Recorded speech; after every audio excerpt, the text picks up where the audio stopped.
Alhamdulillah Alhamdulillahi Rabbil Alamin wal aqibatu lil muttaqin wala udwana illa 'alal zalimin.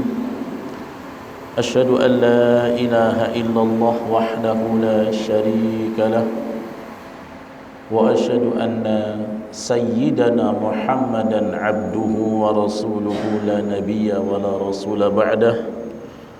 Allahumma fassalli wa sallim wa barik ala nabiyyina Muhammadin wa ala alihi wa ashabihi ajma'in, amma ba'd.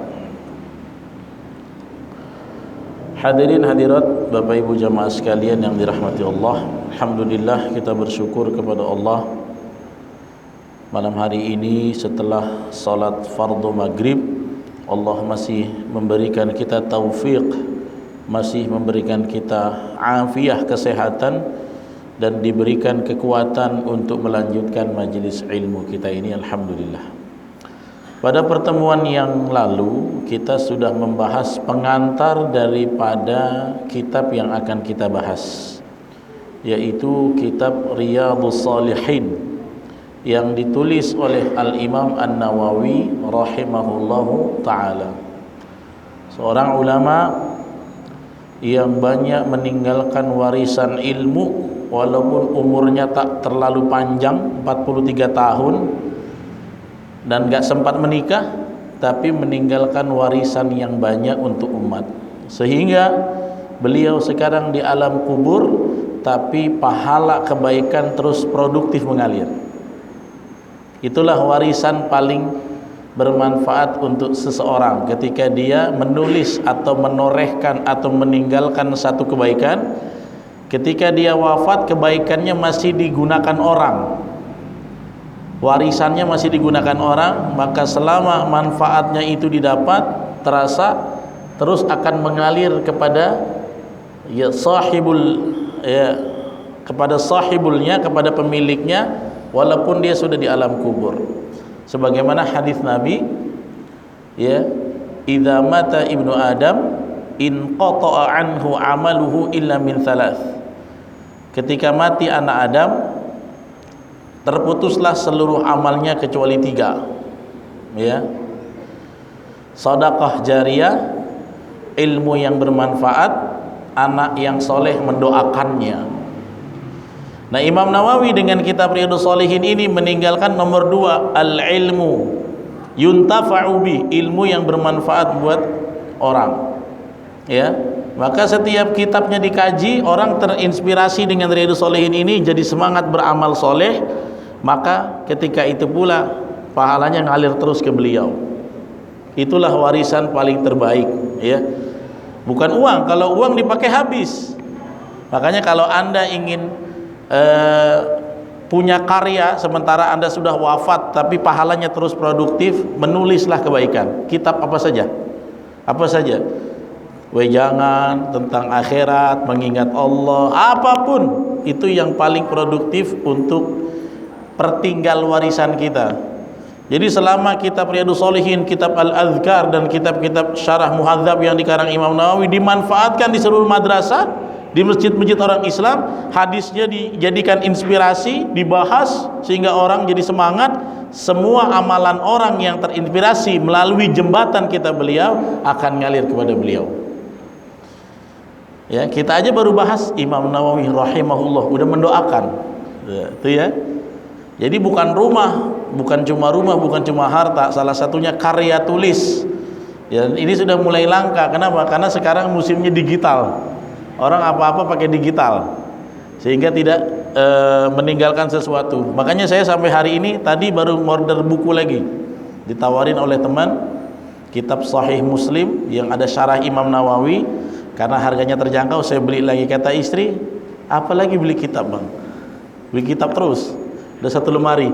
Saya bilang untuk warisan anak cucu, nanti kalau saya wati, ini yang saya beli, harta saya habis dari sini, dibaca oleh anak cucu, murid, binaan santri, dia jadi beramal dan dia ngajarkan ke orang lain, saya dikubur terus produktif. Yaitu diantara khazanah warisan dari Al-Imam Nawawi rahimahullahu ta'ala. Baik, beliau menulis di bab yang paling pertama dalam kitab ini adalah babul ikhlas wa ihdharin niyyah. Dan banyak kitab-kitab ulama pasti menulisnya kebanyakan pertama tentang bab pentingnya ikhlas dan menghadirkan niat. Kenapa? Karena niat itu pangkal ibadah. Ya, an-niyah asasun min kulli amalin salih. Asas dasar pondasi setiap amal soleh. Kalau Anda beramal niatnya rusak semua, nggak ada nilainya. Kalau Anda beramal yang kecil tapi niatnya karena Allah, Allah akan terima amal itu dan akan penuh manfaatnya buat kita. Itulah ya, pentingnya an-niyah. Makanya beliau menulis di bab pertama tentang babul ikhlasi wa ihdharin niyyati, ya, bab tentang keikhlasan dan menghadirkan niat, ya. Bahkan beliau mengatakan fi jami'il a'mal wal af'al, menghadirkan niat dalam setiap amal perbuatan. Itu yang ditulis oleh beliau. Ayat pertama beliau menulis dua ayat, ya. Yang pertama adalah surat Al-Bayyinah. Beliau menukilkan ayat Al-Bayyinah yang berbunyi wa ma umiru illa liya'budullah. Wa ma umiru, tidaklah, ya, diperintahkan kita ini illa kecuali liya'budullaha mukhlishina lahuddin, menyembah beribadah pada Allah dengan ikhlas, ya. Mukhlishina lahuddin hunafa wa yuqimus shalah ila akhir ayat. Ini ayat yang pertama menjadikan, ya, dasar daripada pembahasan tentang niat. Tidaklah Anda semua ini salat, ya, diperintahkan untuk ibadah kepada Allah mukhlisin, harus ikhlas. Apa saja? Makanya beliau nukilkan ini, diperintahkan kita ibadah mukhlishina lahuddin, dengan ikhlas kepada Allah Subhanahu wa taala. Apa sih ikhlas itu? Ya la yata'allaq bi syai'in, enggak ada terikat dengan sesuatu, bebas, murni, bersih ikhlas itu. Anda hadir di kajian ini nggak enak dengan ketua masjid, berarti terikat pada sesuatu. Nggak enak sama Pak Imam, jadi terikat pada makhluk. Nggak enak sama tetangga, terikat pada tetangga. Ikhlas itu apa? Murni, bebas tanpa indikasi apapun. Ya mau enak sama Pak RT, sama Pak Ketua, sama Pak Imam, tidak ada urusannya. Yang penting baini wa bainallah, antara saya dan Allah. Itulah kemurnian ikhlas, ya. Dan ikhlas itu nggak bisa dihipotesis, Pak. Saya ngamal ini, saya lakukan ini, saya sedekah, ikhlas.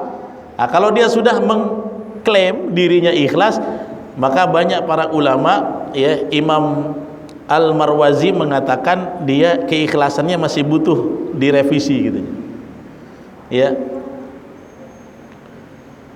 Apa kata beliau?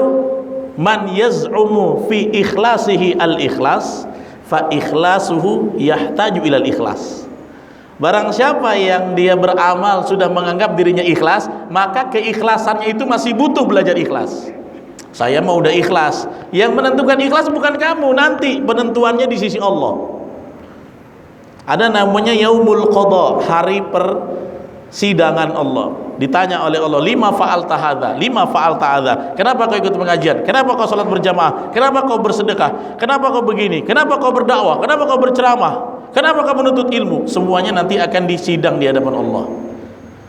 Dan hari ini, ya, sampai nanti di padang mahsyar Anda akan membawa amal Anda bulat-bulat sebelum disidang. Namanya bruto. Kalau orang dagang bruto dan neto. Di padang mahsyar itu masih bruto, belum ditimbang lagi. Kapan? Nanti di hari pengadilan Allah. Sebagaimana hadis riwayat Imam Muslim, 3 golongan yang pertama diperiksa adalah orang mati syahid, orang yang bersedekah, orang yang belajar agama. Itu yang pertama kali ditimbang niatnya ikhlas atau tidak. Makanya ikhlas tidak bisa disclaimer, saya lakukan ini ikhlas, saya nggak minta apa-apa. Ya terserah kau bilang, tapi penentuannya di akhirat. Makanya banyak ulama mengatakan seperti itu. Kalau dia sudah merasa ikhlas, maka keikhlasannya masih butuh belajar ikhlas. Ya, susah, saya memahaminya aja sangat tinggi sastranya itu. Ya. Nah, tetapi para ulama tuh ada indikatornya. Orang ikhlas itu apa? Orang ikhlas itu ciri-cirinya istimror, amalnya continue. Ya. Makasih. Jadi dia dipuji, dia tak terbang, dihina, dia tak galau. Nah, itu orang ikhlas. Yang kau nak puji aku, lantang kau. Engkau nak ngejek aku, lantang kau. Yang penting Allah sayang sama aku. Nah, itu ikhlas. Makanya istiqomah, dia istimror. Gitu. Dan yang kedua, ciri-ciri orang ikhlas, dia takut gak diterima. Dia takut, sehingga dia memeriksa terus niatnya sebelum, sedang, dan setelah beramal. Dia tashih terus, dia koreksi. Aku karena apa ya? Sudah melakukan, ya Allah betul-betul karenamu. Sudah selesai, ya Allah jangan riak, semuanya karenamu. Jadi orang ikhlas itu selalu memeriksa amalnya dan merasa amalnya masih belum diterima Allah, sehingga dia mengkoreksi terus. Ya, dan yang terakhir, ya, ghayatul ikhlas, puncaknya ikhlas adalah dia la yuhibbu min mahmadatin nas. Udah enggak selera lagi dengan pujian manusia. Udah enggak selera lagi. Makanya cara bagaimana melatih amal supaya ikhlas itu, amal yang biasa kita amalin ramai-ramai, coba diamalkan saat sendirian tak ada orang. Itu cara ikhlasnya. Kadang-kadang kita kan kalau kaji hadis nih semangat nih rame-rame. Bagaimana melatih ikhlas? Di rumah baca lagi hadis sendiri, kaji-kaji sendiri. Kadang-kadang kita kalau ngumpul nih, ya, sholat semangat. Coba saat di rumah tahajud malam-malam nggak ada yang tahu, dingin gelap, kita tetap sholat. Kadang-kadang kita diajak, ayo kita sedekah untuk pembangunan masjid, semangat. Ayo saya nyumbang, pembangunan rumah tafiz nyumbang, bikin sedekah Jumat nyumbang. Giliran sendiri-sendiri nggak ada orang lihat, mau nggak kita nyumbang? Nah, itu salah satu bagaimana melatih keikhlasan adalah melakukan amal soleh, ya, hinaman nas la yadri, ketika orang manusia itu nggak mengetahuinya, itu melatihnya. Yaitu ya. Yang kedua, beliau menukil sebuah ayat tentang kurban. Ya. Wa qala ta'ala, Allah berfirman, la yanalallaha luhumuha wala dima'uha walakin yanaluhu taqwa minkum. Tentang kurban. Jadi orang berkurban, yang Allah terima bukan dagingnya. Nih kayak seperti orang kufar Quraisy. Kufar Quraisy itu kalau habis kurban, Pak, disembelih nih berhala, nanti darahnya ditaruh di atas. Jadi darahnya dipersembahkan untuk berhalanya. Bahkan dulu kurbannya jahiliyah, kalau Anda mau tahu, dia kurban seluruh darahnya dipakai untuk cat rumahnya. Itu kurban jahiliyah. Nah, makanya ketika Allah mensyariatkan kurban dalam risalah Nabi Muhammad, Allah turunkan ayat yang nyampe kepada Allah bukan luhumuha, bukan dagingnya, wala dima'uha, bukan darahnya. Allah nggak butuh daging kurbannya, Allah nggak butuh darahnya ngalir, enggak. Walakin yanaluhu taqwa minkum, tapi yang nyampe ke Allah ketika Anda kurban bukan uang Anda, bukan darah hewannya, bukan dagingnya, yang nyampe apa? Takwanya, itu niatnya. Walakin yanaluhu taqwa minkum. Nah, itu dua ayat yang menjadi inspirasi awal. Nah, hadis yang pertama, beliau menukil hadis yang masyhur. Hadisnya wa an Amiril Mukminin Abi Hafs Umar ibn al-Khattab radhiyallahu anhu, adalah hadis yang diriwayatkan oleh Abu Hafs, bapak singa. Hafs itu artinya asad, ya. Siapa dia? Umar bin Khattab radhiyallahu anhu, Abu Hafsin, ya. Hadis ini terkenal, Pak. Anda semua saya yakin hafal di luar kepala. Ya. Pokoknya nggak usah pakai kepala pun bisa baca. Nah, cuman 1-2 poin banyak cuma pangkalnya aja. Nah, kalau kita ngaji kitab, kita akan menguliti hadisnya seluruh redaksi matan. Ya, hadis pertama tentang niat yang beliau nukilkan pertama dari Umar bin Khattab, bahwasanya Nabi bersabda, innamal a'malu binniyat. Saya hafal sampai situ aja. Nah, itu dia. Nah, hadisnya nggak cuma di situ, ya. Ada titik poin sebenarnya di lanjutan redaksinya. Kita kan setiap innamal a'malu binniyat, innamal a'malu binniyat, ya kita hafal. Nah, sementara hadis itu punya makna dan faidah yang lebih luas lagi kalau kita mau menggalinya secara komprehensif. Apa hadis yang pertama itu? Ya, Nabi bersabda, innamal a'malu binniyat wa innama likulli imri'in ma nawa. Faman kanat hijratuhu ilallahi wa rasulih fahijratuhu ilallahi wa rasulih wa man kanat hijratuhu lidunya yusibuha aw imra'atin yankihuha fahijratuhu ila ma hajara ilaihi. Ya, hadis muttafaqun alaih, ya, diriwayatkan oleh Imam Bukhari dan Muslim. Rupanya aslinya panjang, Ustaz. Iya, panjang, Pak. Ya, dulu kami kalau di pondok ya harus ngapal-ngapalin ini, ya. Sampai ketika saya kuliah bahasa Arab tuh baru tahu selama ini salah bacanya. Baru sekali baca, "Ayya, ikra anta ya Riza. Innamal a'malu binniyat." Binniyat. Ya. Kalau kita baca binniyat jadinya mufrad. Ya, karena dia harus dibaca dengan jamak, binniyat. Selama ini dari kecil aku hafal ini hadis. Tapi rupanya cuma pangkalnya aja, enggak ngerti seluruhnya. Ya, apa hadisnya? Ya, kita penggal-penggal per ayat ya, per kata ya. Kata Nabi, innamal a'malu binniyat. Innama itu adatul hasr, untuk pembatasan. Ya. Apa maknanya? Sesungguhnya amal-amal itu tergantung dari niat-niatnya. Ya. Jadi amal Anda tergantung dari niat. Niat itu motif hati, Pak. Motifnya karena apa? Ya, kalau dalam ilmu penyidikan kepolisian, dia melakukan pembunuhan, penipuan, apa motifnya? Itu niat itu. Ya, kalau dia membunuh dengan niat, maka masuk pembunuhan berencana. Itu akan lebih berat lagi.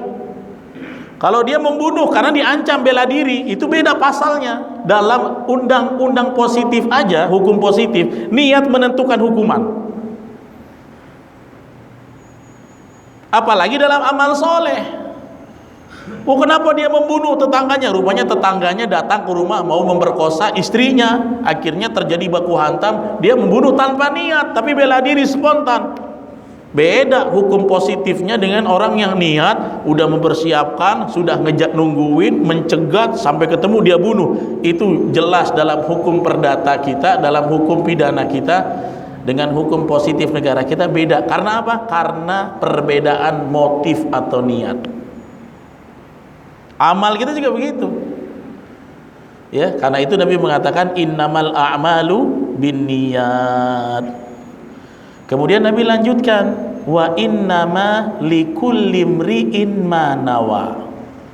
Ya, wa innama, dan sesungguhnya likulli imri'in, setiap orang, ma nawa, akan mendapatkan apa yang dia niatkan. Jadi Bapak Ibu hari ini dapat pahalanya apa? Tergantung motifnya. Misalnya ikut pengajian nih, misalnya Aidil nggak enak sama Zidan, dapat ridhonya Zidan. Nah gitu, sesuai dengan motifnya.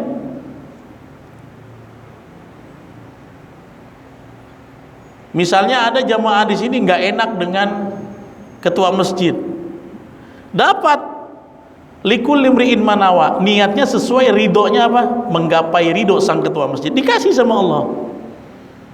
Tapi ketika kepeleset, Allah kasih sesuai motifnya, Allah tidak beri ganjarannya. Itu konsekuensinya.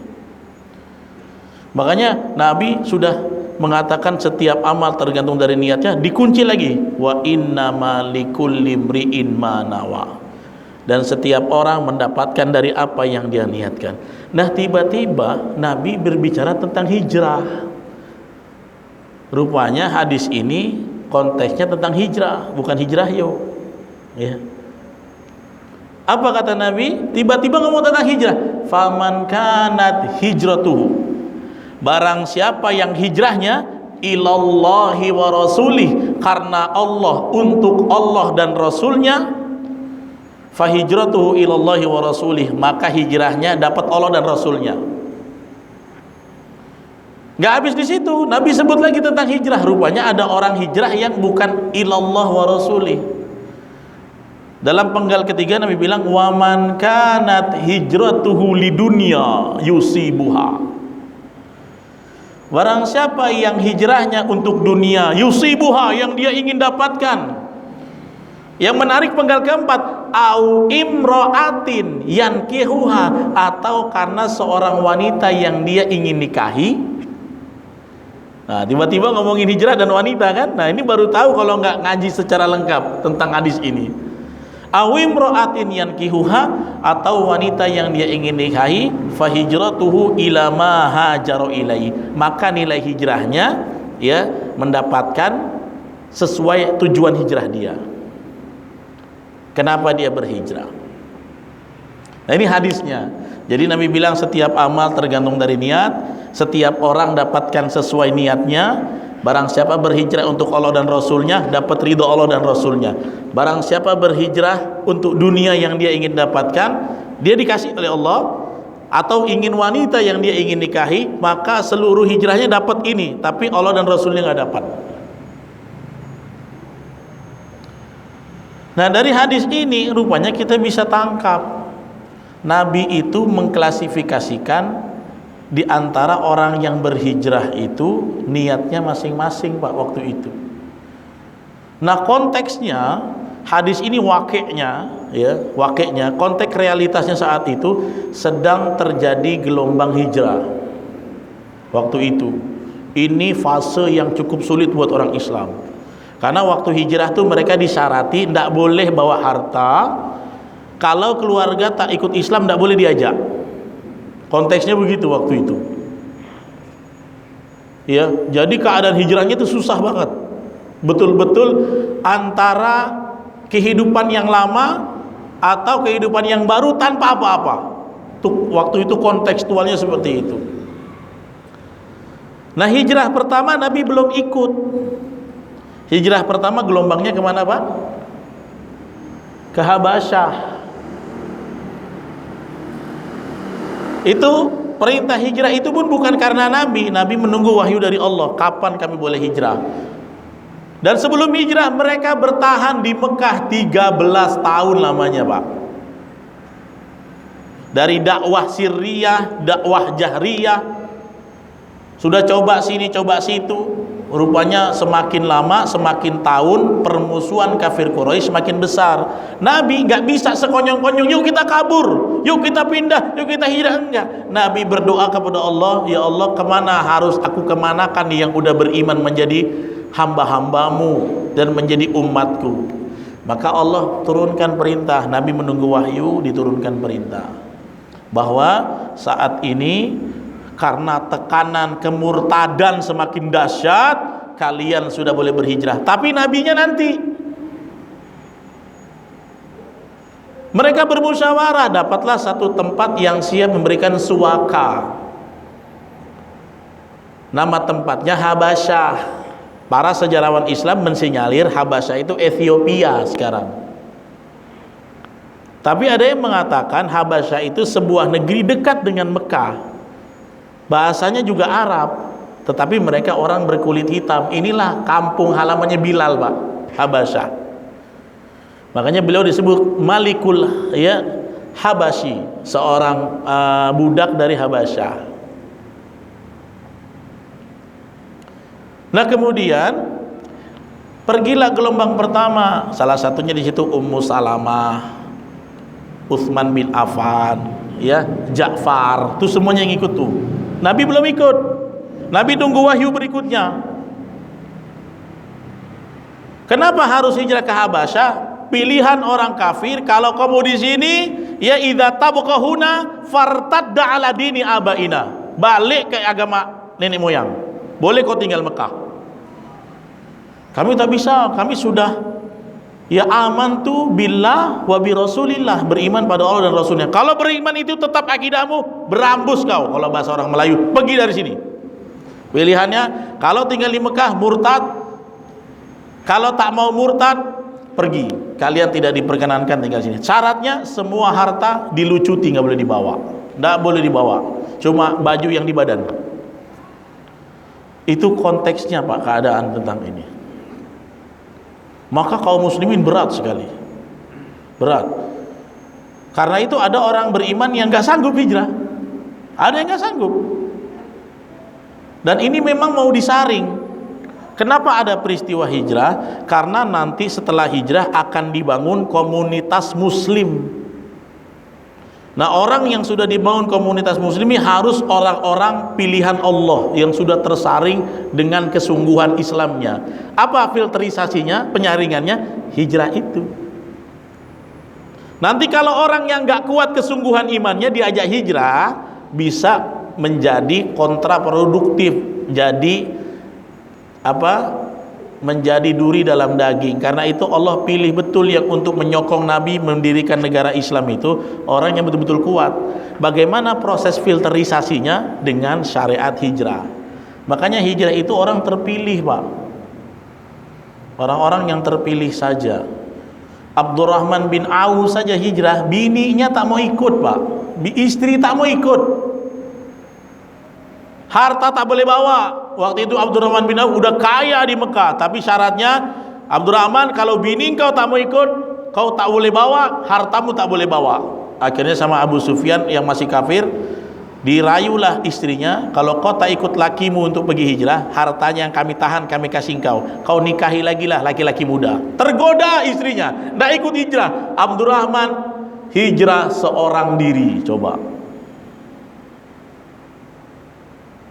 hijrah seorang diri. Makanya kalau syariat hijrah kita hidup saat itu, saya belum tahu Pak, Anda dan saya ikut atau tidak, nggak tahu saya. Wallahu alam. Sekarang ini untuk pergi sholat berjamaah, perang melawan nafsu, kajian ilmunya susah, apalagi hijrah. Segitu banyak yang sholat tadi yang tersaring inilah. Nah, bukan disuruh hijrah pergi, enggak. Hijrah itu lebih berat konteksnya. Makanya niatnya harus betul-betul. Nah, rupanya di sebalik peristiwa hijrah, tidak semua orang karena Allah. Nah, itulah. Ada yang hijrah, dia itu untuk perdagangan. Misalnya, dia punya kedai di Mekah. Aku masuk Islam, kemudian aku hijrah ke Yathrib. Nanti di sana aku buka kedai lah. Orang kalangan Muhammad, orang beriman nanti nak belanja di sana di mana? Biar belanja sama aku. Motifnya bukan Allah dan Rasulnya, tapi apa? Profit dari bisnis. Ada yang begitu. Makanya Nabi bilang, wa innama likulli imri'in ma nawa. Barang siapa, ya, setiap orang mendapatkan dari apa yang dia niatkan. Ada yang niatnya dagang dikasih kaya sama Allah, kasih kaya, tapi tidak ada Allah dan Rasulnya buat dia. Ridho Allah nggak ada, ridho Rasul nggak ada, ya. Karena itu sababul hadis, ya, kalau Quran namanya sababun nuzul, kalau hadis namanya sababul wurud. Itu disampaikan oleh Imam Tabrani, ya, dzakara Tabrani bisanadin rijaluhu thiqat an Ibnu Mas'ud. Imam Tabrani menyebutkan tentang sanad hadis ini yang sanadnya terpercaya dari Ibnu Mas'ud. Ibnu Mas'ud pernah menceritakan di antara background hadis ini. Apa kata Ibnu Mas'ud? Kana fina rajulun. Dulu di zaman kami ada seorang laki-laki, khotoba imro'atan. Dia melamar seorang wanita. Yuqalu laha Ummu Qais. Dia ini janda kembang. Nama dia siapa? Ummu Qais. Nama perempuan ini. Fa'abat, antatazawwajahu hatta yuhajiro. Ya, jadi rupanya ada seorang wanita, dia janda, cantik jelita, akan ikut hijrah dengan rombongan Nabi. Datang seorang laki-laki pemuda, saya naklah dengan awak. Naksir dia, dan dia mau nikahi, Pak. Gentleman ini. Dia suka dengan sang janda kembang ini, dia datang, dia nak nikahi, nggak kayak anak sekarang. Kalau suka direct message, DM atau inbox atau WA, assalamualaikum ukhti, diolah-olah lah orang tuh, nikah tak pasti. Ini pemuda memang dia betul-betul mau, dan si pemuda ini kata banyak ahli hadis dia nggak niat mau hijrah, nggak ada niat. Kemudian apa kata Ummu Qais? Ya, kalau kamu mau nikahi saya, kamu harus hijrah dulu karena saya mau pindah ke sana. Padahal kata Imam Tabrani, fa'abat, tadinya Ummu Qais nggak mau, antatazawwajaha, nggak mau. Syaratnya kalau kau mau dengan aku betul, aku nak hijrah, kau ikut hijrah juga. Fahajaro. Akhirnya si laki-laki ini hijrah karena si mak janda itu. Fahajaro. Watazawwajaha, dan dia berhasil nikahi, dapat yang dia mau. Fakunna nusammihi, semenjak hari itu kami panggil dia, ya. Setelah kejadian itu, setelah nikah dengan Ummu Qais, kami panggil dia Muhajir Ummi Qais. Hai muhajir, hajir itu orang yang hijrah artinya. Muhajir namanya, Muhajir Ummi Qais, yang berhijrah karena wanita Ummu Qais. Kalau bahasa Melayu kita, hai pemuda hijrah karena mak janda.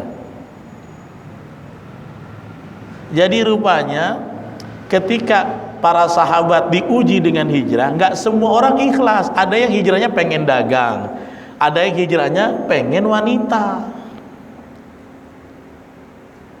Padahal yang diinginkan, faman kanat hijratuhu ilallah. Abdurrahman bin Auf kehilangan wanita kesayangannya untuk Allah dan Rasulnya, itu yang diinginkan dari hijrah, bukan hijrah karena wanita. Itu salah niatnya. Tapi rupanya ketika Nabi hijrah, dari dulu hijrah zaman Nabi, masih banyak loh orang yang belum lillah melakukan sesuatu. Maka setelah itu, setelah kajian Nabi mengucapkan hadis ini motifnya, karena Nabi hatinya terusik dengan masih ada hijrah itu perkara payah loh. Masih ada juga orang yang pengen hijrah karena dunia. Makanya di penggal ketiga Nabi bilang, waman kanat hijratuhu lidunya yusibuha. Barang siapa hijrahnya ingin dunia yang dia ingin dapatkan, bahkan detail